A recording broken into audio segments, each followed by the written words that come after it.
Good evening, ladies and gentlemen. Welcome to another exciting edition of HR Learning and HR Mentorship Learning Series. Tonight, we have the privilege of hosting Oluwatomiwa Olaoye, who will be facilitating on the topic Training Engineering from Needs Assessment to Project Appraisal. Training Engineering from Needs Assessment to Project Appraisal. Ladies and gentlemen, I would like to read about his profile briefly. Oluwatomiwa is an experienced HR specialist with a combined experience of over 12 years in training engineering, product design, deployment, monitoring, and evaluation. His corporate career has given him vast experience in workforce planning, HR analytics, learning and development. He has also cut his teeth in brand development and marketing, both social media and conventional marketing. CJ, as is popularly known, is a trainer by excellence and a regular speaker in corporate events, talk shows, retreats, and social gatherings. He has excellent writing skills and an eye for detail. He is passionate about youth empowerment and literacy, health education, research, technology advancement, and farming. He is a member of the Nigerian Institute of Management. He is an associate member of the Chartered Institute of Personnel Management, of Personnel Development, and has obtained the HRCI Senior Professional in Human Resource SPHRI certification. He is a USAID trained gender diversity facilitator and a facilitator with the CIPM Ibadan Study Center. He is also a member of the Ibadan Electricity Distribution Company Internal Faculty. When he is not working, he usually spends time relaxing with movies, watching football, making new friends, or playing board games. Ladies and gentlemen, I'm excited, delighted, elated on this platform for the first time ever. Olutomiwa Olaoye, you have the floor, sir. Ooh, I was wondering if this profile was mine. Thank you so much, Coach. Thank you very, very much. It's an exciting time to have this discussion with all of us. I want to greet everybody that has made it a date, especially for coming to this session today. I also want to greet my coach, Mr. Oluyemi Adeosun. He has actually done a great deal to ensure that I come here today. When I got the message in January, I was just like, okay, this might be it. Let me just go ahead and launch in with it. And here we are now today. All right, so the topic today is training engineering from needs assessment to project appraisal. I know you'll be wondering that why engineering? I thought it was training alone, but why should it be engineering, training engineering? So we're going to break it down today. However, I want to believe that all of us here are people that have had a couple of experiences over the years, and I want to believe that we will do this together. I cannot do it alone. There are a lot of people here that know far, far more than me, but I want to indulge us to let us do this together. Training engineering from needs assessments to project appraisal. So just before we go into this session, I would like us to just do something very fast. I would like to get to know us, at least the 25 people that are with me in this session. Okay, so I would like you to just go to the chat box and then put your name. However, as you're putting your name, the way you're going to put your name is this. I know that there's some people that are HR people. There are some people that are learning and development specialists, people that are into learning and development. And there are other people that are non-HR people. So please, I would like you to just put your first name like this, Tomiwa. Then you put a dash in front of it and you put L&D. So that I can know how many L&D people are here and how many core HR people that are not L&D that are here. So that's it. Thank you very much. All right, Ronke Patrick, she's an L&D person. Okay, nice one. Thank you very much. Adedeji. Yes. Thank you. Thank you. Thank you. Thank you. Thank you. HR generalist. Oh my, this is my coach. Okay, Nathaniel, L&D. Wow. I think the L&D people are taking the lead here. Talent acquisition. Yes. Operations. Okay. Morak. Okay. L&D and HR. This is Mr. Moraki. Okay. Temitope HR. Kekelomo HR. Grace HR. Um, Only compound Ben. Wow, wow, wow. Awesome, awesome, awesome, awesome, awesome.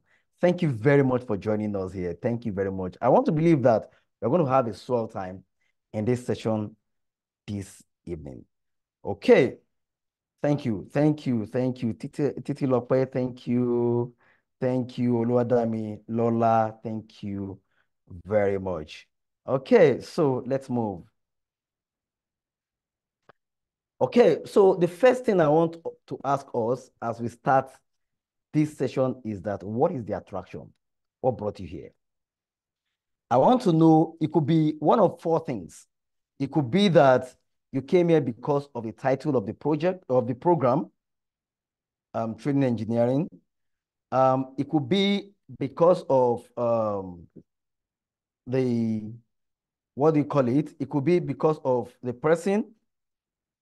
It could be because of the facilitator or the coach. Coach Adeosun. And it could be because of uh, several other things. If it's others, let's just say others. So for title, the title of the program, let us put 1. For the person, that is my person, let us put 2. For Coach Adeosun, let's put 3. For others, let's put 4. Now, for the others, you can just tell us, okay, why you came in. Oh, fantastic, fantastic. Thank you. 1, 1, 1, 2. Okay. Kiki almost said she came because of me. Okay. IBK because of me. I think most people came because of the title of this program. I want you to hold that thought. Yes, the title of the program, 1 and 2. Thank you. Okay. Any other person? 1, 1, um, 1, 1. Thank you very much. Yes. I think I've gotten what I wanted. We can now move on. Thank you very much. Okay. So let's delve into training engineering as the topic in first. Training engineering from needs assessment to project appraisal. Okay, so when you saw the topic at first, I would like to know what was the first thing that came into your mind? Is it a new concept or is something that you are familiar with? Is it a new concept or something that you are familiar with? Do you think it's a new concept or something that you're familiar with? New concept, fantastic, thank you. All right, that's Ronke Patrick. Another person, it's a new concept. Okay, thank you. Another person, new concept. Okay, innovative concept. Thank you very much, coach. Thank you, thank you, thank you, thank you. All right, so we will not be doing justice to this project except we define. Thank you very much, Nelson Oguyemi. Thank you very much. All right, so we will not be doing we will not be doing justice to this topic except we define the name we define the concepts in this title that we have. So let's first look at training. Can anybody tell us what training is in one word? Training. Training. What is training?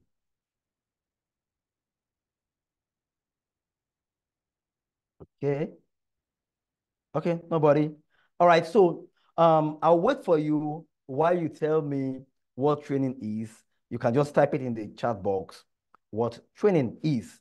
But then I like to state this, that developing capacity. Thank you very much, sir. All right. So I like to state this, that before we can know what training is, let us know what training is not. Let us know what is not training. Impacting knowledge. Thank you very much. What is not training? So the first thing that we have here is that training is not education. It is not education. You are upskilling. Thank you very much. You want to ask yourself that, why is training not education? Why is, yes, intervention to bring knowledge gap. Why is training not education? Why is it a different concept entirely? Now, we know it that before we came here, we had some level of understanding about life.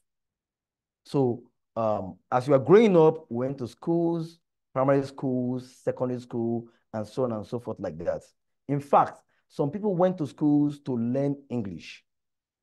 Yes, training is making people learn. Thank you very much. Some people went to schools to learn English.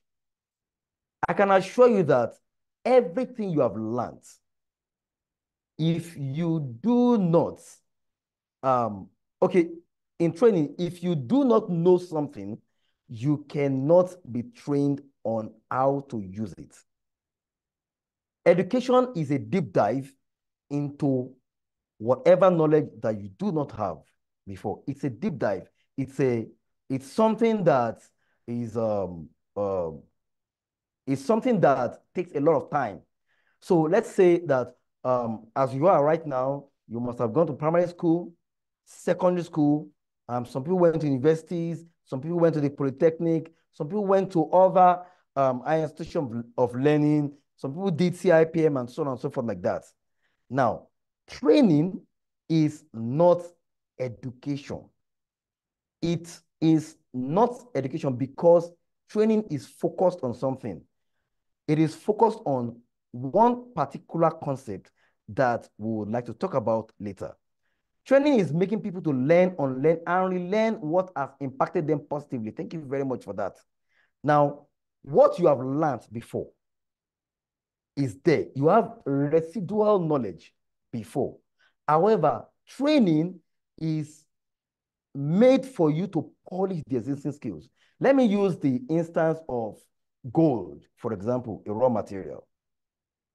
Gold is something that if you are mining gold, you might have heard about it, you might have seen it before. If you are mining gold, gold comes out black. Now, before you use gold, you need to pass it through fire before you can make use of it.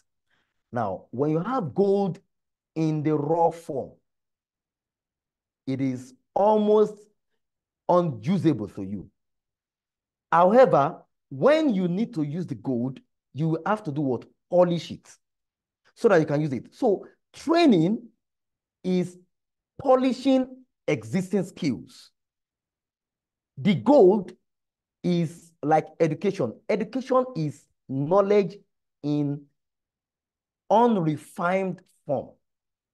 It is raw knowledge. So in our schools, we have so many things that we have gathered, so many kinds of knowledge that we have gathered. Some of those knowledge, we don't use it. Some we still use it. Some are outdated, the YDX and so on and so forth like that. I can't remember the last time that I did anything on the YDX, but that is education. Education is a deep dive into whatever concept. Now, the next thing that training is not is that it is not learning.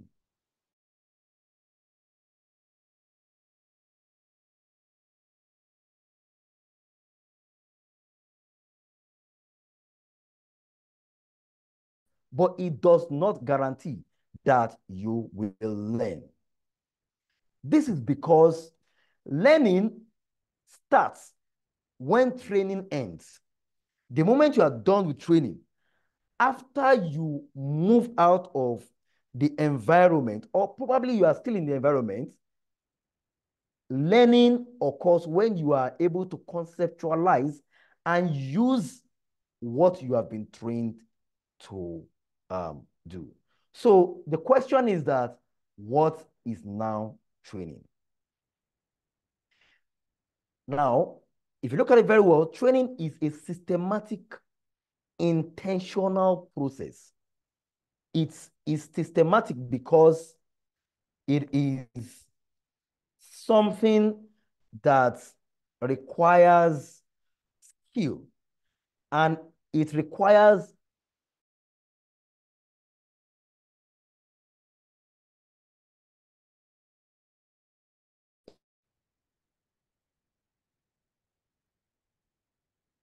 sorry, 1 minute, please. It is intentional because somebody requested for it. Somebody wants it, and it is made to solve a particular problem. All right. So training is a systematic and intentional process. Now, through training, an organization's human resources can gain knowledge and develop new skills, attitude, or behavior. Through training, the organization's human resources can gain knowledge and develop skills, attitude, and behavior. Now, let us look at the one that gets more interesting. Training comes with the instructor, is with instruction, and or practical activities that result in improved corporate performance. Now, without you looking at corporate performance, you are not running a training.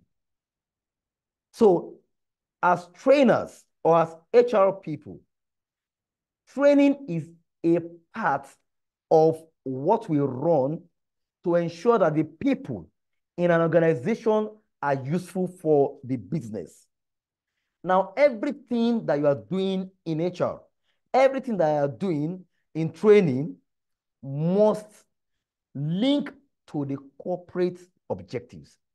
It must ensure, it must help you to meet corporate performance. If it does not help to meet corporate performance, then it is not useful for the business. And if you look at it very well, training is polishing existing skills for you to perform on the job. It is focused on the job and on the job alone. So that's why we run trainings. Okay, so let us quickly go into what we call engineering. Can someone tell us what engineering is? Engineering. Anybody? Engineering.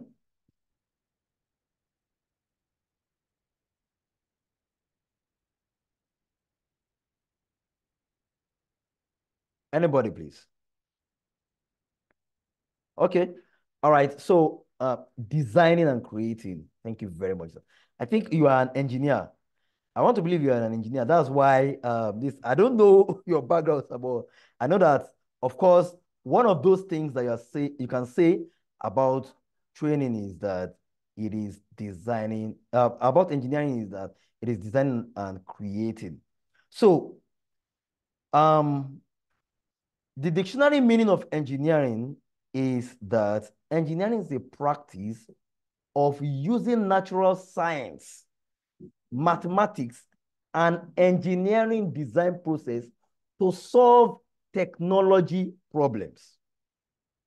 So, if you want to solve any problem, it has to be by the use of natural science, mathematics, and engineering design. If you want to solve any problem in engineering, you have to use natural science, mathematics, and engineering design process to solve technical problems. Now, this is where it gets interesting to increase efficiency and productivity and improve systems. So if you look at it very well, improvement of systems, productivity is part of what we spoke about in training.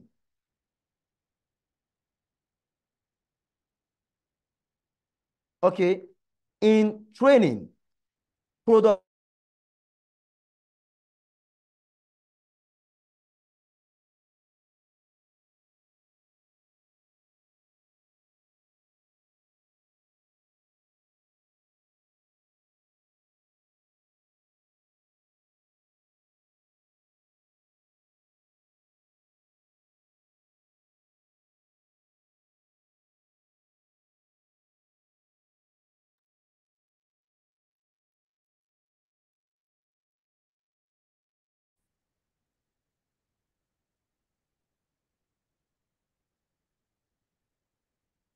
Please continue. All right. Thank you very much. Okay, so engineering is raw science, mathematics, and engineering design process to solve technical problems. Technical problems. So, if we are looking at it very carefully, it also says that it also helps us to increase efficiency and productivity and improve systems. So please hold that thought. And then I asked one question the other time. I said that, can anybody just type in the chat box those things that could be products of engineering? Any product of engineering. Any product of engineering. It could be mechanical, it could be electrical engineering, it could be software engineering, it could be design engineering, and so on and so forth like that. Any product. Road. Thank you very much, Roger Patrick. Any other person? Road. Okay. All right. So now, if you look at it very well, cars are products of engineering. Roads are products of engineering. Buildings are products of engineering. Phones are products of engineering. Thank you very much. Thank you, thank you, thank you. Planes are products of engineering. Cell phones, thank you, are products of engineering. Now, all of these things are things that you need to use natural science, mathematics, and engineering design process to solve their problems or to create something for them. Now, it also helps you to increase efficiency. Now, I can imagine the time when there are no cars, when all of us need to use our legs to trek from Lagos to Ibadan and from Ibadan to Oshogbo and so on and so forth like that. So you can see that with cars, we have been able to increase efficiency, increase productivity, improve systems. We have been able to use all these engineering concepts to solve problems. And if you look at it very well, for good and acceptable engineering products, the project name needs to gather data, do visibility studies, run surveys, identify the target markets, draw up ideal models, develop the product, and then constantly evaluate it. So that means that for you to have an engineering product in your hands, there has to be a project team. The project team must have invested time in gathering data, running survey, doing feasibility studies. They must have identified the target markets. They must have drawn up ideal models. They mostly would have developed the products, because after you have designed the model, you have to develop the product, and then constantly evaluate it. I remember a time when Samsung released some to achieve with the phone was that they wanted to ensure that these phone batteries can last for long. Unfortunately, because of what they used in making the phone batteries, the phone started exploding. And they had to go back to the market and tell people to bring it back. They had to retrieve that phones from the market. That means that something must be wrong. They have not done their surveys well, or probably they have not developed the right thing. They have not looked at the specifications of that project, of that product well. So there was a failure. I don't know. It could be a design failure. It could be a failure from somebody. Somehow there was a design failure. Do you understand? So that means that for engineering to be precise, to give you the right result, there must be little ambit for failure. Let me say it like one of my bosses always say. He will say that I hate failure. Engineers hate failure. You get? So because of this, it is impossible for, it will be impossible for engineers to have gone through all this process. It is not impossible. It is almost impossible that engineers will have gone through all this process and now encounter a very serious roadblock that cannot be solved. If they go through this process and eventually there was a design failure or probably something, the market was not able to accept what they have done, that means that the company has lost a lot of money. The organization has lost a lot of money. So what it is meant to do is to increase productivity. Now, if you can link it well with training, training is a practice of using natural science and mathematics, logic, mathematics, and design process to solve people problems so that you can increase efficiency, increase productivity, and improve the system of getting things done. So that is training. I don't know if you got this definition very well. Training is that process of using natural science. Some people say that it's not science, it's not this thing. Is it? I pity you very well because you must use everything that allows individuals to come together and get results. Now look at it. The product of training engineering is people, improved people. So you are bringing in the people into the mix and ensuring that you polish them until they are able to solve technical problems, until their efficiency increases, until they can improve that system that has been made to ensure that there's productivity in the business. And it translates to naira, kobo, dollar, anything, and so on and so forth like that. All right. Having established that training is a design process, let us look at something that makes training unique. Now, there are several cycles for training. There are a lot of training cycles that are available. There is the 4Ds and the so on and so forth like that. But let us look at how training has been done using the ADDIE training cycle. ADDIE training cycle is one of the most popular training cycles that we have in training. The ADDIE training cycle is an acronym for analyze, design, develop, implement, and evaluate. So let's have it. Analyze.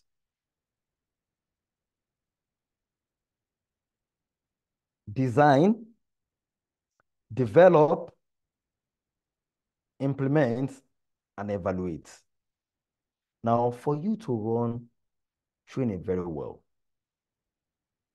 whatever cycle of training that you are using, whatever type of model that you're using, just ensure that it allows you to use the engineering design concept. And we'll still delve into why we call it training engineering again. Because this engineering that we're talking about right now is the crux of us getting the right response to every um, training, um, training concept that we have in HR. Okay, so let's look at analyze. Before we go into analysis, let's look at this second poll. I would like us to type in very quick into um, the chat box, and let's look at the area of training that should be prioritized. If you look at it, I see a lot of people that are L&D here, and you might have seen ADI training cycle. So which of the concepts, which of the stages of the training cycle do you believe should be prioritized? Is it the analyze stage? Is it the design stage, the develop stage, the implementation stage, or the evaluation stage? All right, let's quickly go into the chat box and let's type something.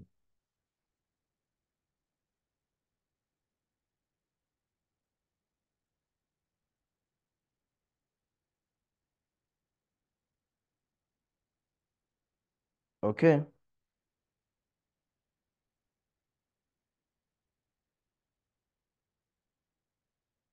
Analysis stage. Okay, analyze. Analyze. Analysis stage. So there's nobody that is saying that probably the design stage it should be prioritized or the evaluation stage should be prioritized. Nobody. Implementation stage. Thank you very much. Okay, I mean, yes. I like to see varieties. Okay. Another person, I think analysis stage is prioritized because it's the foundation that everything should be based on. Okay, thank you very much. I love that explanation. Analyze, analyze, analyze. All the stages are a priority. Oh my. That means that all the stages are a critical learning path. Interesting.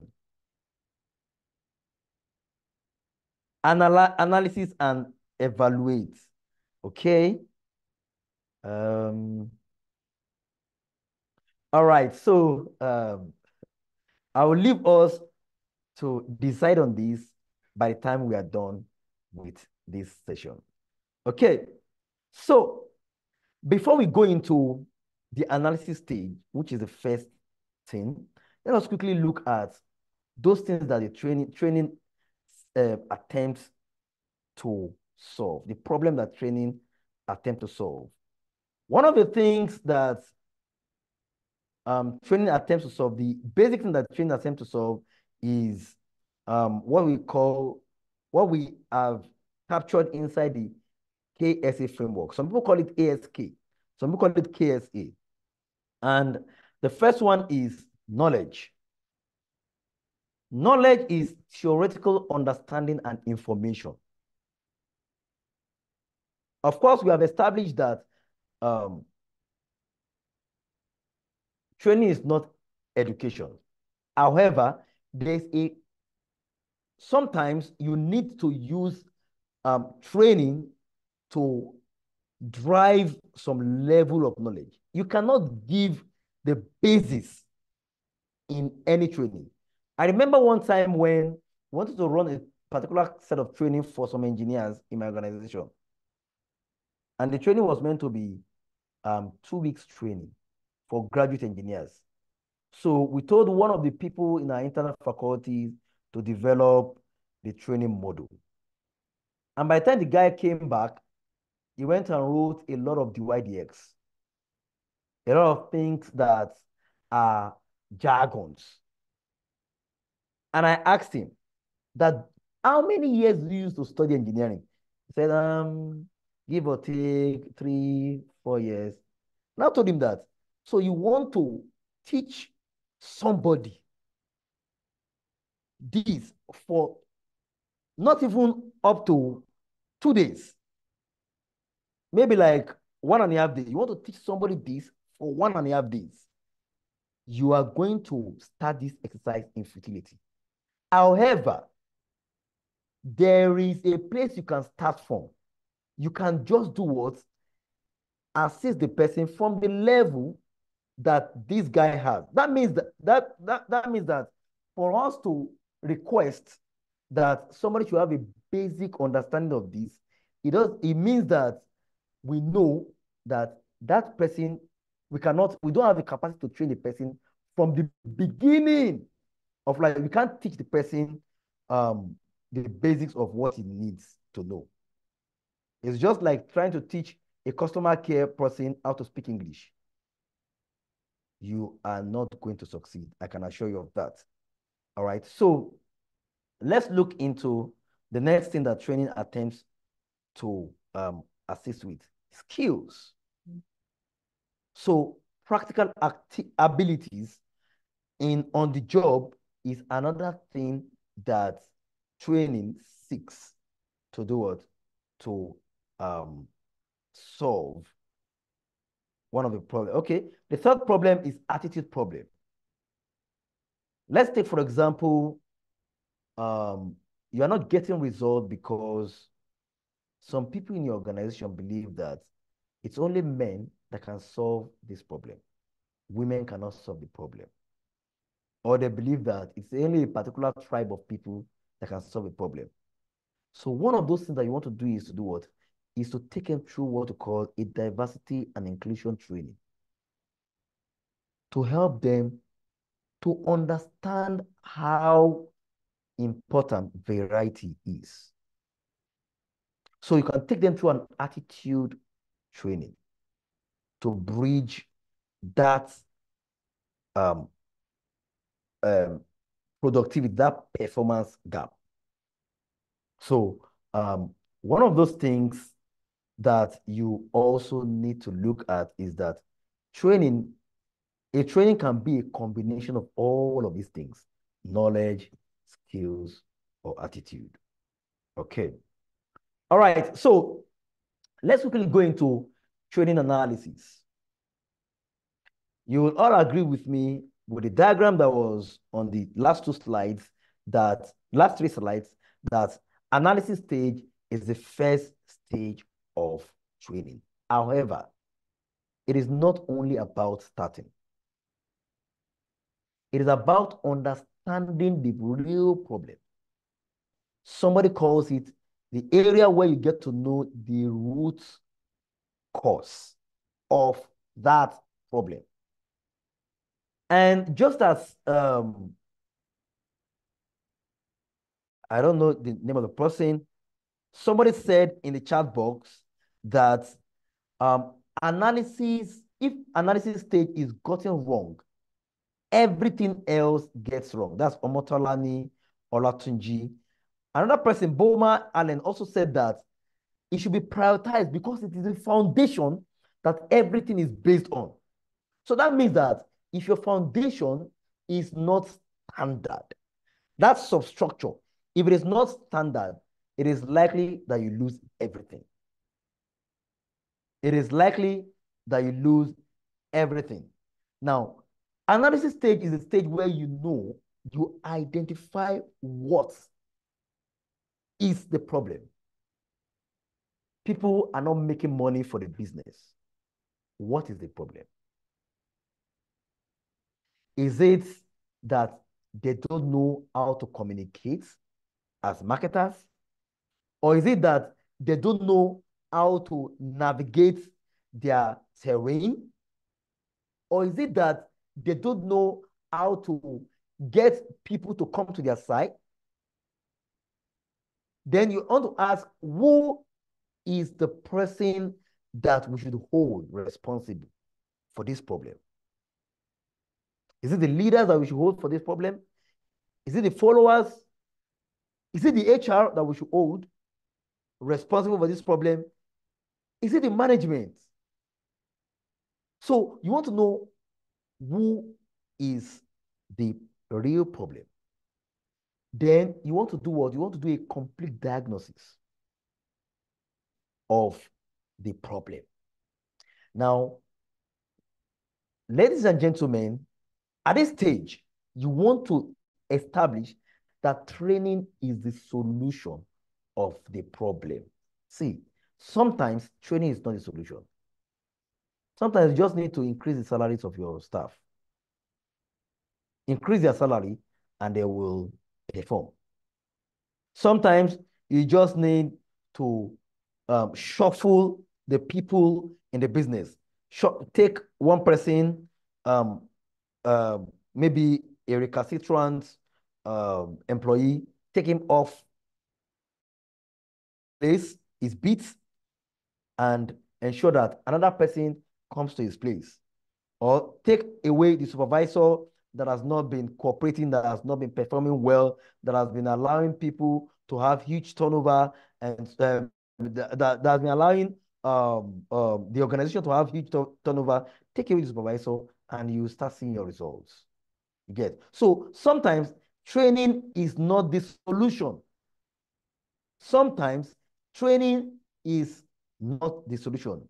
Now, if you see some people, every time they discover there is a performance gap, they say, oh, you have not trained them. Oh, train them for this thing. So right now, we should understand that training may not be the solution. Now, at the analysis stage is where you establish that. Training needs analysis, TNA, is a process of identifying the needs of an organization to improve the employee's performance and to ensure that the organization increases productivity. Let's go back to engineering. Now, if there is no increase of productivity, then that means that training is definitely a failure. So that means that you have to be sure that training will solve this problem before you even delve into it. Before you even delve into it. So how do we do analysis? How do we conduct a great TNA? How do we ensure that the TNA will answer all our questions? The first one is to set the right approach. Set the outcomes. What do you want to achieve? Ask yourself that, okay, well, there's a productivity issue. So we have not been able to meet our target of 20 billion monthly. So what should be our required outcome? Maybe the outcome should be that we want to move our productivity from 5 billion that we've been making to 15 billion. You get? So you have to set the outcomes. You have to do what? Identify the gaps. What are the gaps? What are the gaps? Is it skills gap? Is it attitude gap? Is it knowledge gap? You have to establish that you understand the gap in this training needs analysis. Now, the third thing is to do what? Is to identify and prioritize the desired competencies. There are a lot of competencies that you want to build in training. Ladies and gentlemen, I dare to say that you cannot build all the competencies in one training. You cannot build all the competencies needed for somebody, except you want to let the person train for as long as possible, maybe a year or, but you cannot build all the competencies. In fact, learning may not be instant.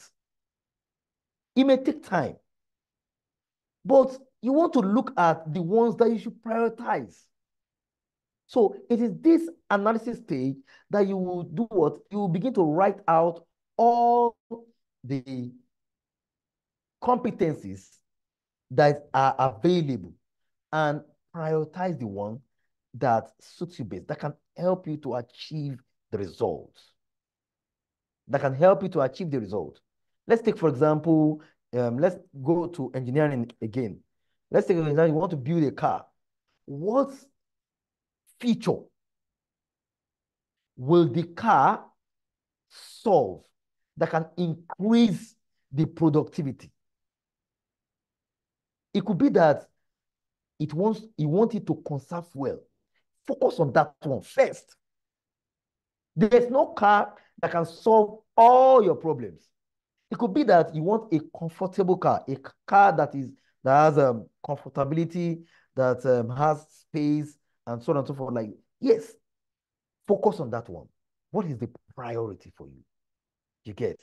Now, the third thing is to do what? Is to conduct a cost and benefit analysis. Why do you want to conduct a cost benefit analysis? The reason of conducting a cost benefit analysis is to know when you need to stop. You have a lot of money, you have much money. Somebody said that there cannot be there's nothing like enough money. You will always need money. No matter how rich you are, you always need money. Yes. So you want to look at your cost and your benefits.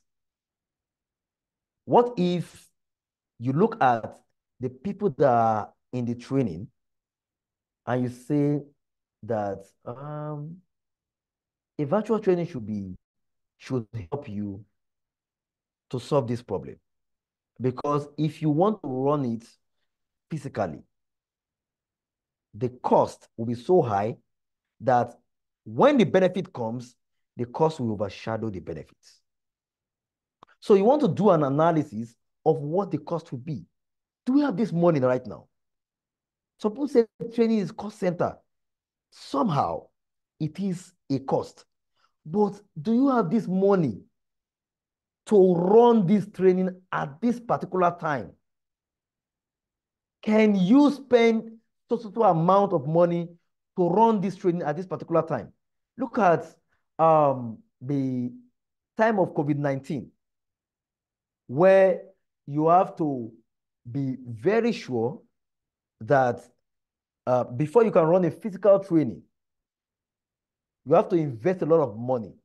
So somebody now decides to say, oh, I can't do virtual training, no, it has to be physical or nothing else. You just look at him and say that, okay, line manager, are you saying that the business should run at a loss because you want to train your people? So you want to look at all of these cost benefits before you start spending money on the training. So how do you do this analysis? How do you run training needs analysis? Okay, we can see field of observation here. You can see surveys. You can see questionnaire. All right. Any other person, can any other person just go to the chat box and tell us the tools that we can use to run training needs analysis? Any tool, any other tool, apart from these ones that we have here? Any other tools? Field observation, surveys, questionnaires. Anybody? Anybody? Okay, appraisal input. Thank you very much. We'll get back to it. Thank you very much. Appraisal input. Okay, so after the performance appraisal has been done, you need to gather all this information and then use it to analyze. Sometimes you want to look at the analysis from the area of meetings with the line managers, strategic engagements. Have a discussion with the line managers. Sometimes you want to go to the field. Sometimes you want to sit down with the people. You want to have a discussion with the employee involved. It's okay, you are not performing. Okay, talk to me. Stay interviews. Thank you very much, Jumake. Stay interviews. You want to ask the person, what could be the problem? The person may just give you the answer and then that's all. So you cannot overemphasize the use of individuals in getting your analysis done properly. So the individuals can tell you the problems and so on and so forth like that. So Now, what are the benefits of the right TNA? The first benefit is that it sets direction. If you want to get the direction right, the TNA must be watertight. It must be watertight. Now, the second thing is that it reduces the risk of failure. We have said it that we can have a design failure. We can have a design problem at the end of the day. So what will training needs analysis do? Training needs analysis will help us to solve the problem or attempt to solve the problem of reducing the risk. Can help us to reduce the risk. It can also help us to standardize the evaluation. Now, you remember that this is a cycle, and the first stage is analyze. You get? So at that stage, you want to say that, okay, I must solve this problem. So in doing the training needs analysis, you set the pace for correct evaluation. Eliminate unnecessary cost. So at the analysis stage, you have already picked out everything that is needed, and then you can eliminate unnecessary cost there. Now, what do we have here? What do we have here? We have a prototype of a car, a sports car. Now, if you look at it very well, this is not a car itself, but it's a prototype of a sports car. And you must have been, some of us have been used to maybe some of those people that attended all these big cathedral, all these Catholic churches and so on and so forth like that. Before you can build a cathedral, you must first do a prototype. Everybody looks at it and says, oh, this is what we want. Oh, remove this thing, remove that thing. There has to be an architect that has drawn up something, maybe as an engineer, drawn up something, shown you that this is exactly what you want. So you have an idea of what you're looking at the end of the day. You have an idea of what the results will be.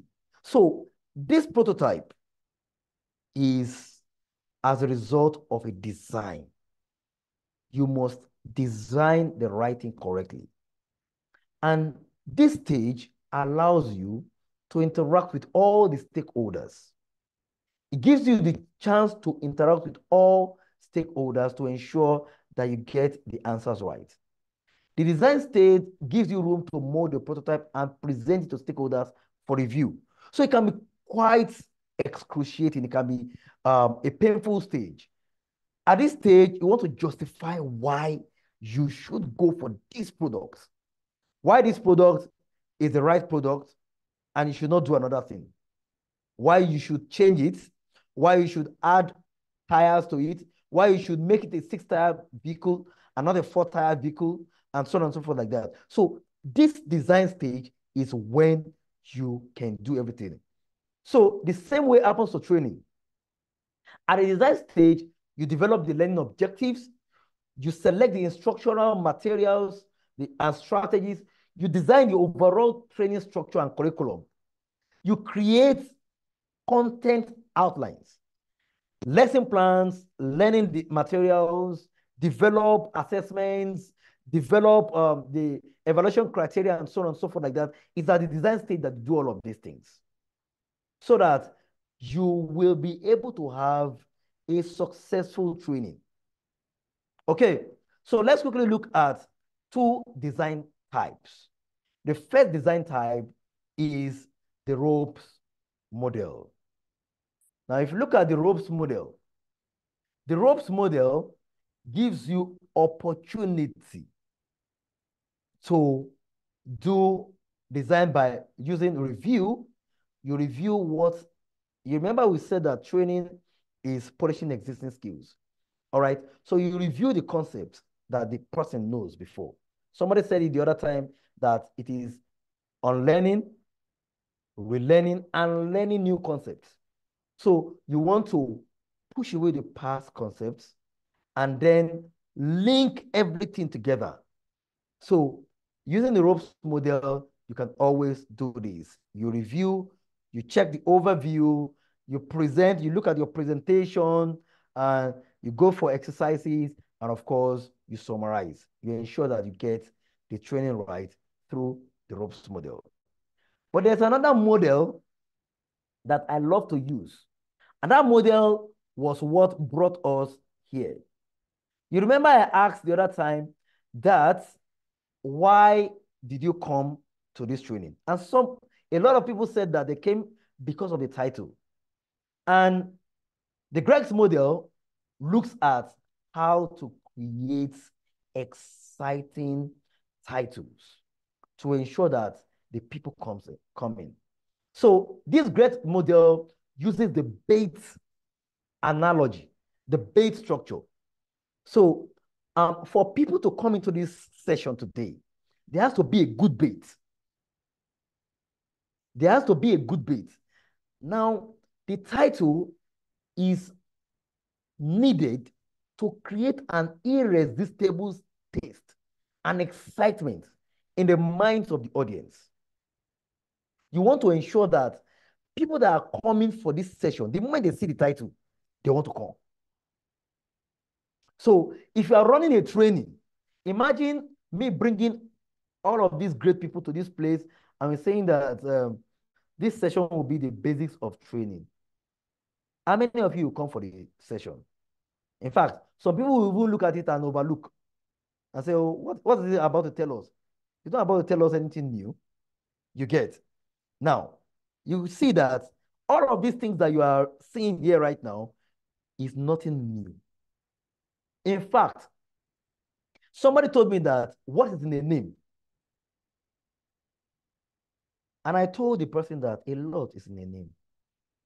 I remember what happened to, this is a true life story. A guy wanted to name his child on the seventh day, Yoruba guy. He wanted to name his child and decided to name the child Abednego. The pastor asked him that, why do you want to name the guy Abednego? He said, because he saw it in the Bible.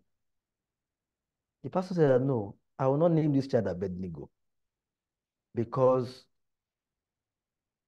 you don't want this child to grow up and people will be calling him Abednego. You have to find a name that is appealing. So sometimes you enter into a place and people love your name and they want to do things for you. They want to ask you questions. You get. Sometimes you enter a new place and people see you and say, oh, no, I love this name. This name is, exciting name. Do you understand? So the title or the name of a training is enough. Is one of those things that can attract the audience, the right audience to your training. Somebody said that there's nothing as bad publicity. If you name your child Confusion, of course, people will laugh. But you can imagine the kind of people that will come to, that will want to interact with your child. So a training is very important. Then the description. You have to ensure that when you're describing the training, when you're doing the description during the training plan, you write the right description. Don't write unrelatable jargons. Use words that you can explain. The same way we explain training engineering here, any word that you cannot explain, please do away with it. The next thing is to do what? Is to set clear objectives. The objectives of the training, set it. Let people know what you want to do in the session. The time allowed, you have to be on time. You have to be on time, state the time for the session and stick to the time. Activities. The activities must be factored into the time that you use to run the training session and ensure that the activities are relatable to the training. And the notes must tally with the objectives. So what's the essence of having an objective where the notes do not tally with the objectives? It's an exercise in futility already. So ensure that the notes that you are going to use for this training must tally with the objectives. The materials must be listed. List out all your materials. In fact, sometimes I try to use a checklist. That checklist will help me to be on point. You don't want to, you don't want to run a training and you'll be in trouble with the checklist. All right. So in running training design and training development is linked together. In running training design, you have to understand that there are intelligences. Some of us believe that our children are not intelligent because they do not understand mathematics. So imagine a Messi being a scientist. You can see that that is talent gone wrong. So Messi is not likely to be a scientist. 1 minute, please.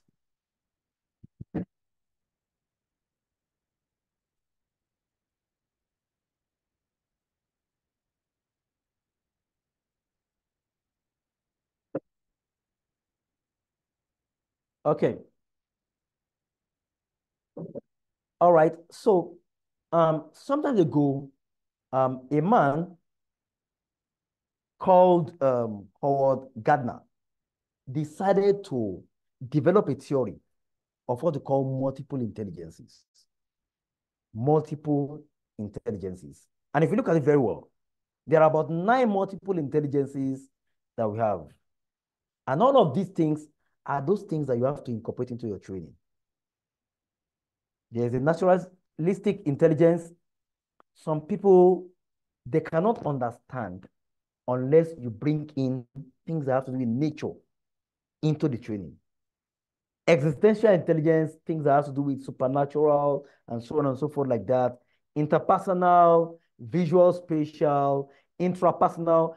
Interpersonal are people that cannot understand unless there's an interaction. There has to be breakout sessions in those kind of training. They have to talk in the training.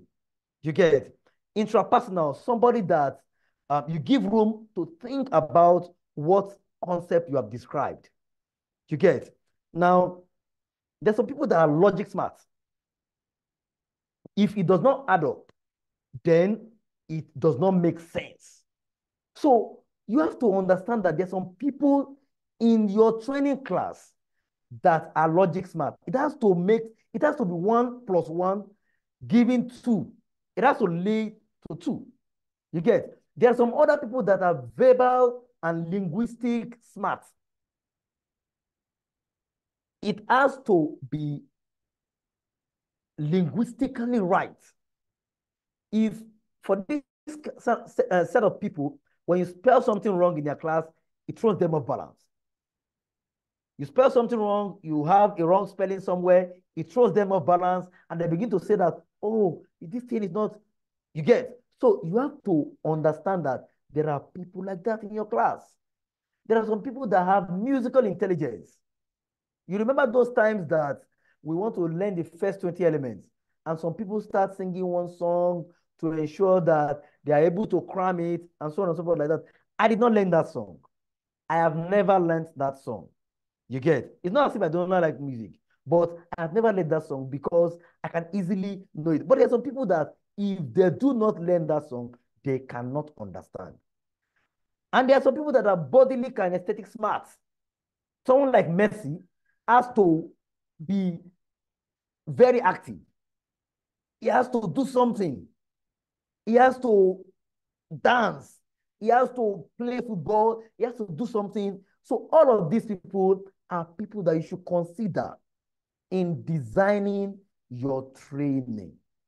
If you do not consider all these people, you will discover that you will lose some of them. You get? Some of these people all of these people are people that you should consider in running the right training. No, so let's quickly go into the training project development. Now, after we have designed the training, then you now decide to do what? You now decide to start developing the materials for the training. The first thing is to do what? Is to check how to do management games, you develop management games, you develop boards, you develop the PowerPoint, you validate it with the stakeholders again and again and again and again until it is able to meet your unique needs. You get. And then after it is fully validated, you go into the faculty guide, you check it, you change everything, you write everything out for the faculty, the people that will do the training, and then you now decide to do what? Decide to create a learner material and workbook for your learners. So that's how the development is. Very short. All right. So let's go into the implementation. This implementation may take some time to run. However, let us look at it very well. There are two types of implementation approach. The first one is a trainer-centric, and the second one is a learner-centric. So quickly type into the chat box, which one would you prefer? Is it a trainer-centric or the learner-centric? Which one would you prefer as an individual? Which one would you prefer? Which one do you suggest that trainers use? Learner-centric, learner-centric. Yes, Adekunle, Roke, learner-centric. Jumoke, Christiana, learner-centric. Yes. Okay. Thank you very much. Now, I like to state here that the two concepts, there is none of the concept that is bad. Now, the two concepts are expected to meet different needs. The first need, the trainer-centric approach to training implementation means that you probably are training people that have limited understanding of the subject matter. However, when you are training adults, it is very important that you ensure that you train them using the expository knowledge style of teaching. Let them use concepts that are familiar with them, that they are familiar with. Sorry. Now, if you do not use concepts that they are familiar with, you will lose them. Because the attention lifespan of adults is tied directly to their engagements. If you are not engaging adults very well, it is likely that before you know it, they start thinking about the food that they want to make for their children. They are thinking about their needs. They're thinking about how to pay the next bills and so on and so forth like that. So engage them. Make it mostly learner-centric so that you can be able to help them solve the problems easily. So I always advise to go with the learner-centric methodology. So what are the implementation styles, the essentials of implementation? The first thing is to do what is to communicate to all stakeholders. The very first person you should communicate to is the line manager. Let the line manager know that the training is going to happen because the line manager is the person that the trainees report to. In fact, let the line manager know, let the management know that you want to train people. They are the ones that are paying the bills. Of course, they have paid for it, but let them know that this is the time that you want to run the training. Schedule sessions based on availability. Be flexible, but be firm. It's very important that you're flexible, but it's very also important that you're firm. All right. The next one is to do what? Is to ensure that your presentation is watertight. What do I mean by your presentation is watertight? Be prepared. Be Boy Scout. Be prepared. Dress well. Know your slides. Simulate. You can find someone to talk to before your presentation. Let there be ease whenever you're running your presentation. Arrive early. Early arrival. You don't want to be panicking when your trainees are sitting down. Arrive early. Set up. Do everything. Ensure that you understand the technology. Don't be fumbling with technology at that time. Can be quite unstable. For you to start fumbling with technology, say, okay, how do you use this projector? This thing is not working now. This thing. All of these things are things that we need to work with. You get? Now use large letters. Let people see what you are writing. Clear drawings, consistent fonts, good visuals. Avoid too many words in your presentation slides. The classroom style must be okay. Has to be tandem with the profile of the people. If you are training lower academic people, please, the classroom style you should be a style that they are used to. It could be a classroom style. It could be a trebuchet. It could be anyone. Do you understand? Any kind of classroom style, just use it, but ensure that use the right one. Okay. Facilitate discovery learning. Yes. Expository learning, discovery learning. Allow participants talk. Let them bear their minds. Place your words, regulate your tempo, mind your tenses. Your tenses, you don't want to start training and then your tenses are off and you are not able to express yourself. Communication skills, look at it very well. One of those things that you have to look at is the confidence level. You get, maintain eye contact. Then one thing I fail to add here is that sometimes you need to spray good cologne. You get, you don't want to be a distraction to those people that you are training. The people are doing, they're covering their noses because you're not doing well. You get. Now, I want to state this, that the essence of doing all of these things is to ensure that the training is a success. The investment that it goes into training must ensure that you get it and get it right.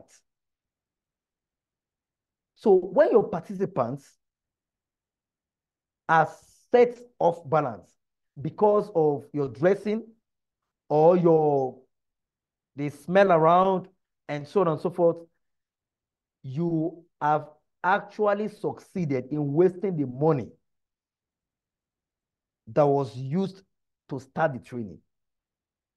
So the essence of this is that you have wasted the company's money, the organization's investment.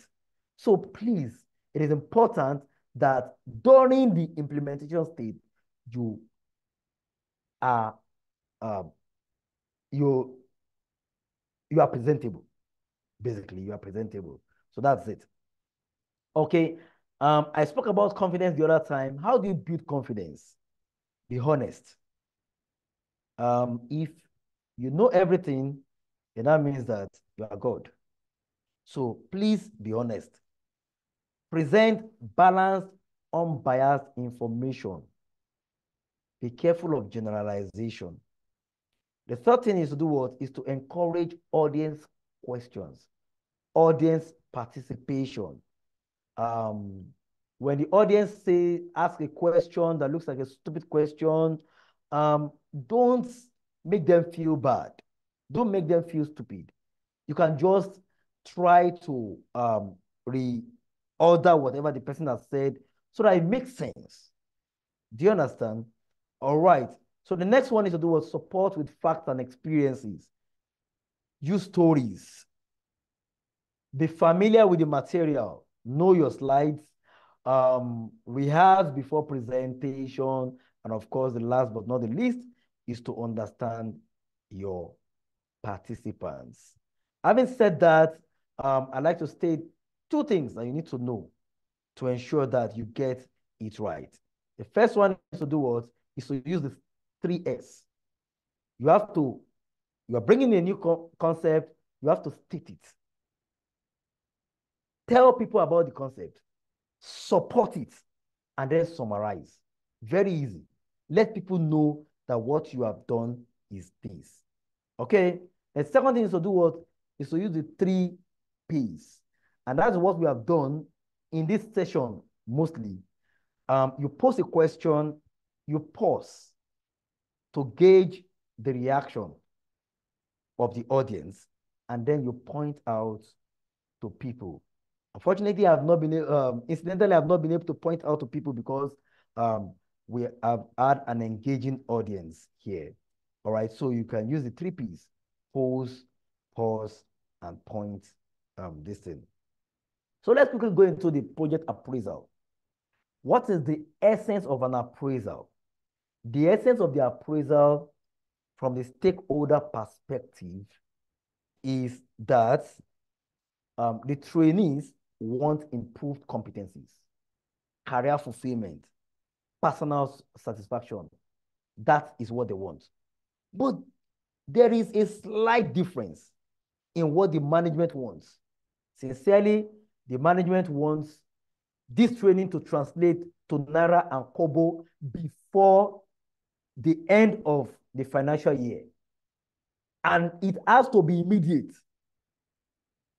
If not, before you even finish the training.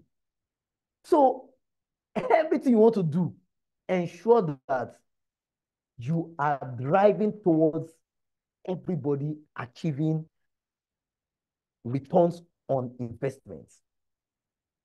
Now, if it does not bring money, it must boost the profile of the company.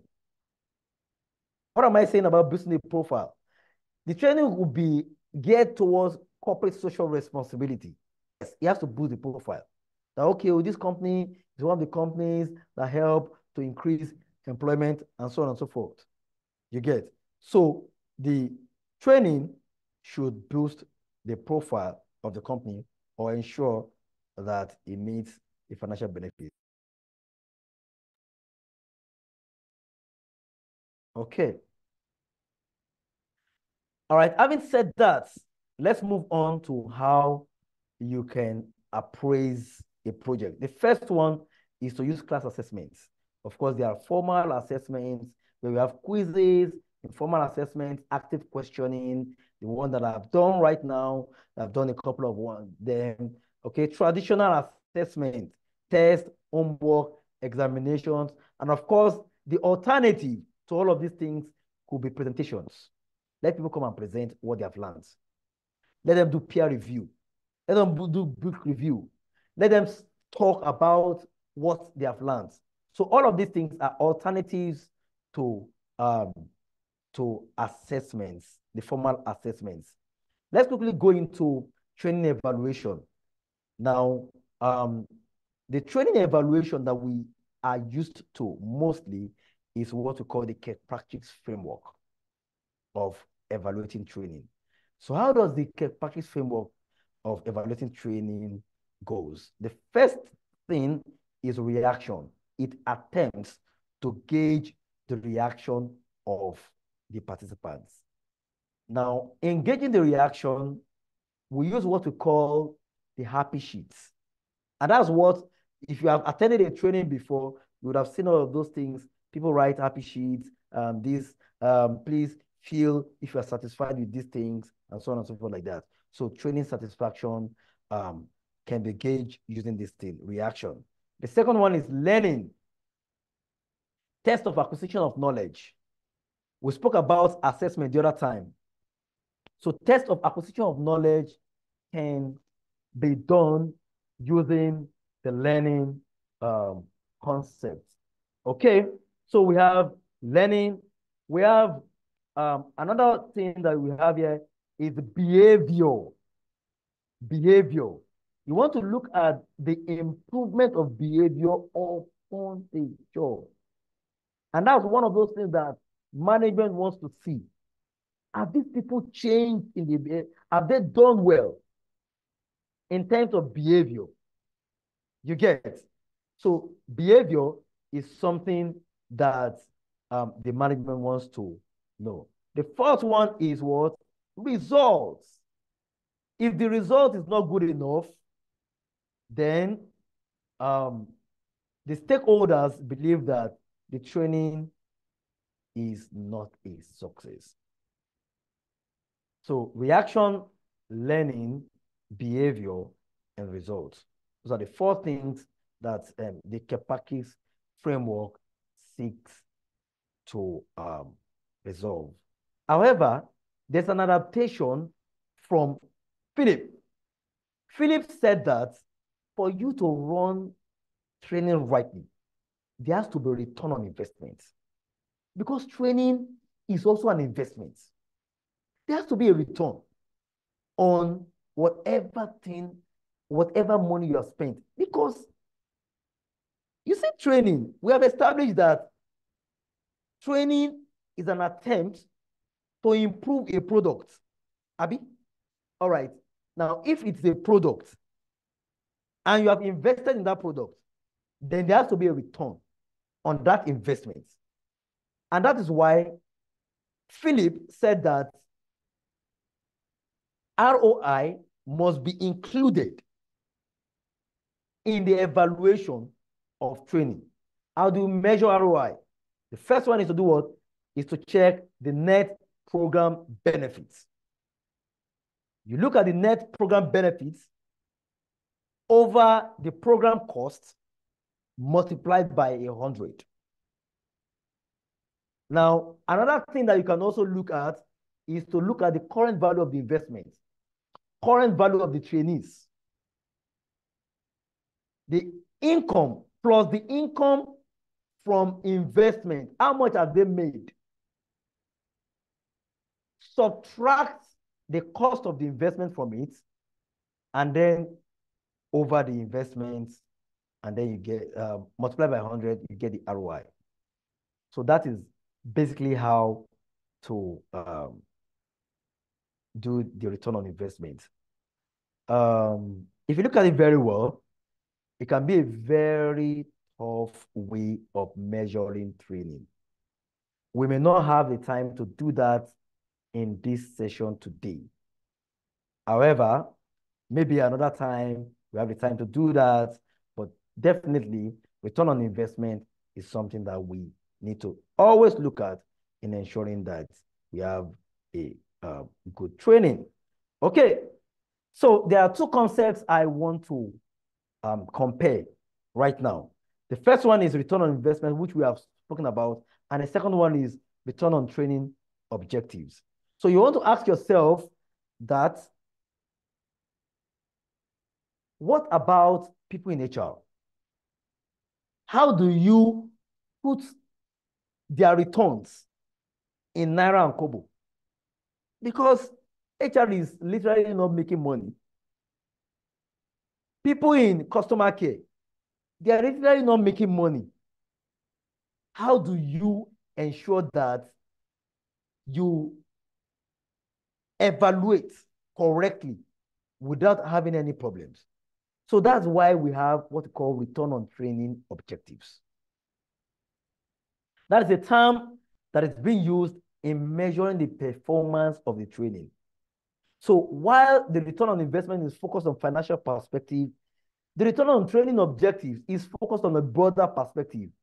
You remember what we call the balance scorecard. The balance scorecard has 4 aspects.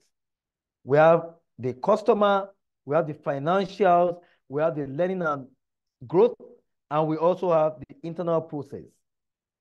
So financials is regarded as the lagging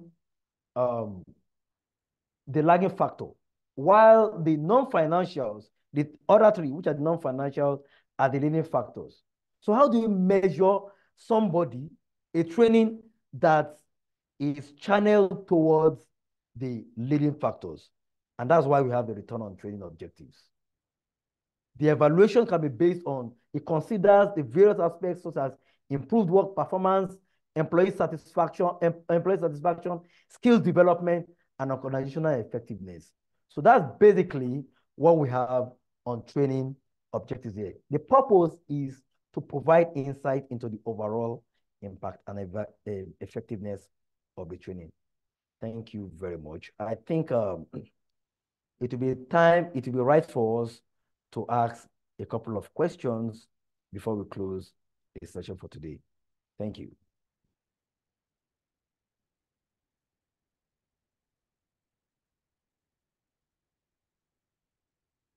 Hello, do you have any questions?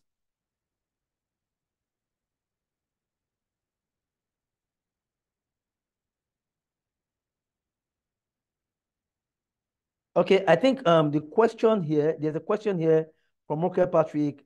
For sales team, how, I think she wants to write how, um, uh, I'm not sure I get that question correctly.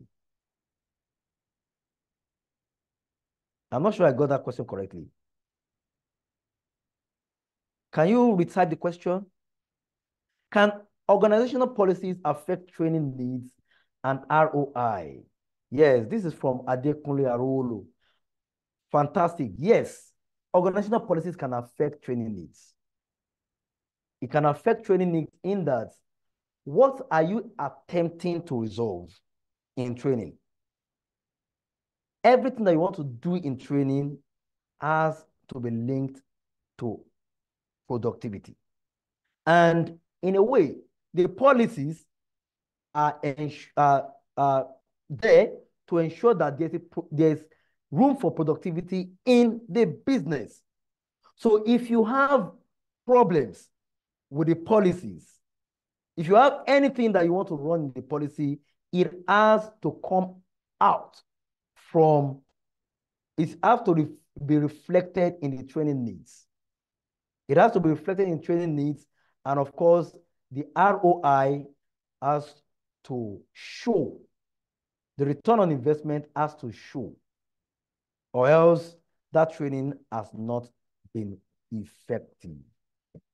Okay, so what are the tools? What tools can one use to evaluate learning and behavior? Yes, the first tool that you can use to evaluate learning and behavior is the post-test and the pre-test is what you can use to evaluate learning. The post-test and the pre-test is what you can use to evaluate learning. You can use that post-test. You can use post-test. You can say, okay, the questions from the post-test can, for the pre-test, can also be used to for the post-test. So when you check the questions, what are they? What are your participants? What did they get in the pre-test? What did they get at the post-test? And then you can now check everything. You can use it to, you can minus it from each other.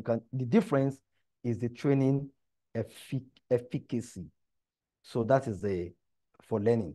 However, for behavior, the only way to know behavior is, the best way to know behavior is by observation. And sometimes some people use what they call the cold evaluation. The cold evaluation is an evaluation sheet that is served to line managers. So line managers fills the evaluation sheets. Say, okay, um, has this guy improved after the training? So you can use it to check behavior. Okay, so Ronke Passy was saying that ROI is easy to measure for sales team. How do you measure for support staff? That's why we like to use the return on training objectives. For support staff, return on training objective is the best way to measure success. You have checked the objectives, then look at the training objectives. Has the support staff been able to measure up to this objective? If they have not been able to measure up to this objective, then that means that the training is probably not effective, or probably we have an issue with the analysis stage. Okay. So how do you convince a management that spends a lot on training every year that the employee actually need increase in salary or welfare? Now, that is another thing entirely. So this is a very tricky question. And this is because HR is meant to find results, whether they like it or not. So you may need to use the stakeholders, other stakeholders within HR to solve this problem. to solve this problem. You can bring in the compensation and benefit people to solve this problem. Check the the benchmark. Use the industry average to check the benchmark of how much you are paying in your industry. If what you are paying in your place is not at par with what applies in the industry, then that means that it is likely that your employees will be dissatisfied and they will lose interest. So that conviction is really not within the powers of training. That's why we established earlier that sometimes the problem is not training. Okay, how do we handle a staff or treat a staff that has appeared untrainable over time? So when a staff has appeared untrainable over time, the best thing is to use the stick method. So we have carrot and stick method. Sometimes you want to let the staff know that there are consequences to whatever inabilities to match up with the expected competencies. So you have to find a way of communicating to the employee that this is a cost to the company. And it's a hard decision to make, but we will make it nonetheless. So you can establish a probationary period and say, okay, if you decide not to change, if we do not see a change of behavior, we may have to let you go. It means that it is an exercise in futility. So that's the thing. So that's the essence of that. I hope I've answered that question. I don't think we have any other question in the room anymore. So having said that, I'd like to say thank you very much for joining Training Engineering from needs assessment to project appraisal. Thank you very much, Coach. Thank you so Thank you very much much, for ma'am. this very excellent presentation. Thank you for what you have done tonight. You have really taken us multiple notch higher. Now I can call myself a training engineer. You have certified me and all of us.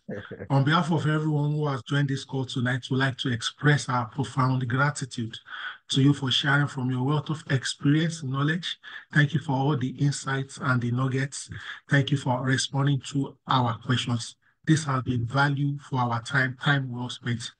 Please get some rest. Tomorrow is another beautiful day. Thank you, ladies and gentlemen. Good night.